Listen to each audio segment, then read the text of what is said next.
dalam perjalanan hidup kita, kita pasti akan senantiasa untuk berjumpa dengan orang-orang yang bermaksiat. Pasti akan berjumpa dengan orang-orang yang mereka itu tidak sesuai dengan aturan-aturan Allah.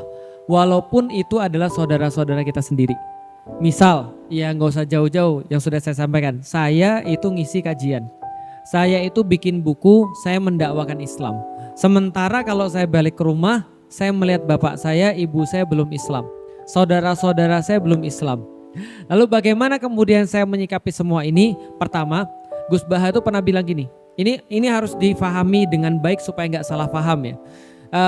Beliau tuh bilang gini, kita itu belum bisa berdakwah dengan baik kalau kita belum santai ngelihat orang maksiat.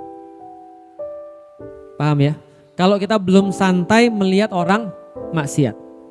Jadi ini kalau difahami biasa aja nantinya salah. Maksudnya gini, kita setiap waktu akan senantiasa melihat orang tuh yang tidak sesuai dengan hukum Allah. Banyak semuanya, sampai kita nanti mati. Dan gak jarang itu adalah orang-orang yang kita cintai. Ibu kita, bapak kita, adik, kakak, atau bahkan anak-anak kita. Hanya saja harus santai dulu melihat orang yang maksiat. Yang gak boleh santai pada maksiatnya. Tapi orangnya kita harus santai.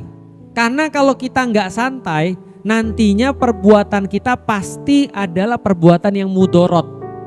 Kita ngamuk, kita marah, kita maki, kita maksa, seolah-olah ini adalah tugas kita.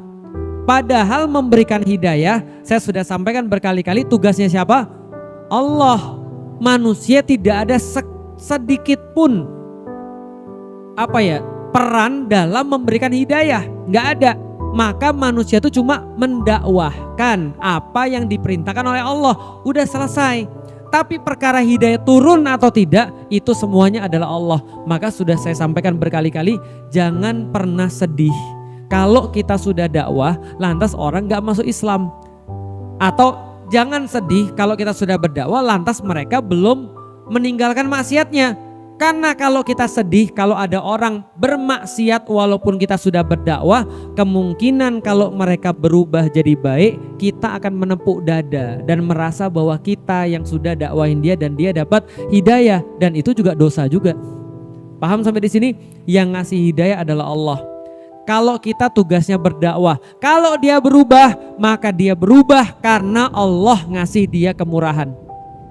Kalau dia belum berubah, berarti kita dikasih Allah waktu untuk nambah pahala.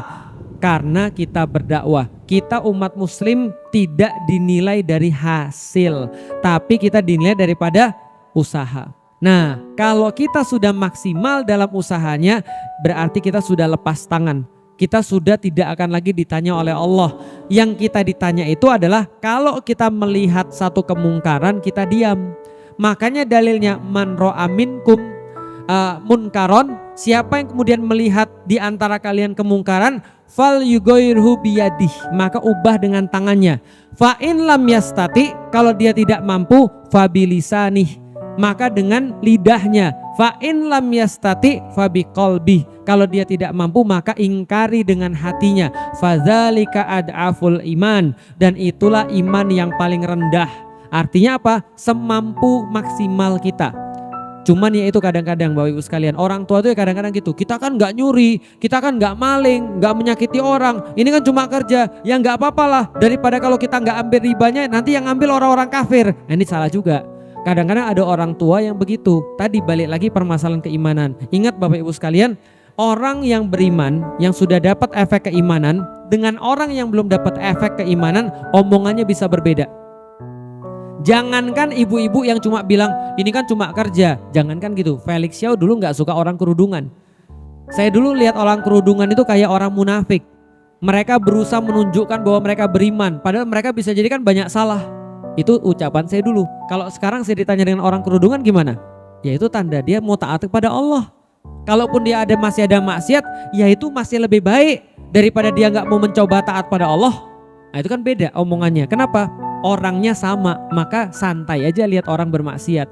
Tapi kemaksiatannya yang harus coba kita ubah. Dan kalau kita sudah santai dalam tanda kutip, kita santai itu artinya kita berusaha mengubah orang karena orang bisa berubah, tapi kemaksiatan tidak bisa berubah, maka kita mengubah dengan cara yang terbaik, dengan lisan yang paling sopan, dengan lisan yang paling baik.